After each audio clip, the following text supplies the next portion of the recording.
Also should help అనేది కూడా ఒకటి అందులో కనిపిస్తుంది. సో బాగుంది. ఎమోషనల్ సీన్స్ ఉన్నాయి డాటర్ అండ్ ఫాదర్. ఎస్ బాగుంది. అదే అంటున్నాను, అంటే వైలెన్స్ ఎంత ఉందో అంతే క్యాప్టివేటింగ్ ఎమోషన్ సీన్స్ కూడా ఉన్నాయి. చాలా బాగుంది. కామెడీ ఏమైనా ఉందా? కామెడీ కూడా ఉంది అంత వైలెన్స్ లో కూడా.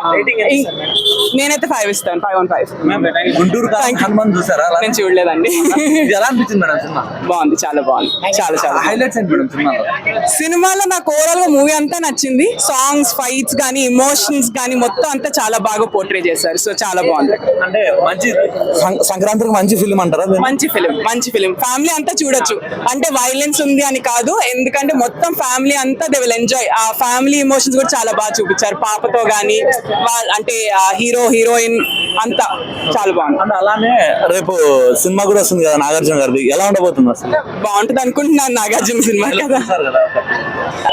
అన్న సైంధవ మూవీ నాకైతే చాలా బాగా అనిపించింది అన్న. ఎస్పెషల్లీ హైలైట్ ఏంటంటే సైంధవ మూవీలో వెంకటేష్ గారు లుక్స్, ఆ డైలాగ్ డెలివరీ, అసలు మనకి ఏంటంటే వెంకటేష్ గారు ఫైట్స్ చేస్తున్నప్పుడు కానీ ఏంటంటే మనకి చాలా చాలా బెటర్ కనిపిస్తుంది. వెంకటేష్ గారు చాలా లాంగ్ గ్యాప్ తర్వాత ఒక మంచి సినిమా ఇచ్చాడనే చెప్పొచ్చు. వెంకటేష్ గారికి మంచి క్యారెక్టర్ వచ్చింది. మూవీ కూడా స్టోరీ కూడా మంచి యాక్షన్. మనకి జాన్ విక్ ఎలాగో హాలీవుడ్ కి అని, దీనికేమో మన టాలీవుడ్ కి సైంధవ అంటాము. ఇంకా మనకి హీరోయిన్స్ గురించి మాట్లాడుకున్నాం అంటే ఒక హీరోయిన్ ఏమో యాక్షన్ సైడ్ ఉంటుంది, ఇంకో హీరోయిన్ ఏమో మనకి సెంటిమెంట్ సైడ్ ఉంటుంది. ఇద్దరు కూడా వాళ్ళు బాగా చేశారు. అండ్ వెంకటేష్ గారిని డామినేట్ చేసి మరీ యాక్ట్ చేశారు అని నవాజుద్దీన్ గారు అయితే మాత్రం ఆయన యాక్టింగ్ కానీ ఆయన కామెడీ టైమింగ్ కానీ వేరే లెవెల్ అసలు.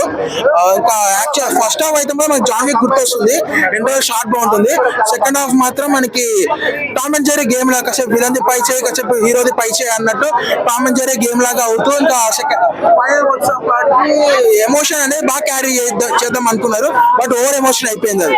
సో ఓవర్ ఎమోషన్ అయిపోయినప్పుడు ఇట్లా లాగానే కనిపిస్తుంది మనకి. వైలెన్స్ ఎలా ఉంది? వైలెన్స్ బాగుంది అన్న సినిమా. అంటే మనకి వెంకటేష్ గారిని మంచి ఫ్యామిలీ సెంటిమెంట్ చూస్తాం, నారప్పలో చూస్తాం, కొద్దిగా ఆయన వైలెన్స్ సైడ్ చూపించారు. ఇందులో అయితే ఇంకా నెక్స్ట్ లెవెల్ అన్నట్టు వైలెన్స్ అయితే బాగా చూపించారు. అంటే మనకి అంటే కాకపోతే ఏంటంటే ఓటీటీ సింగిల్ సోలో రిలీజ్ ఉంటే బాగుంది అనిపించింది. హైలైట్ సీన్స్ అంటే ఏం చెప్తారు? వెంకటేష్ గారు, నవాజుద్దీన్ గారు వీళ్ళిద్దరు హైలైట్.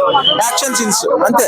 బ్యాక్గ్రౌండ్ మ్యూజిక్ బాగుంది కానీ కుడ్ బి బెటర్ అనిపించింది నాకు. సంక్రాంతి పోటీలో నిలబడుతుంది కానీ హనుమాన్ పైసా అవుతుంది. అంటే రేపు ఇప్పటికైతే నిలబడుతూనే ఉంది.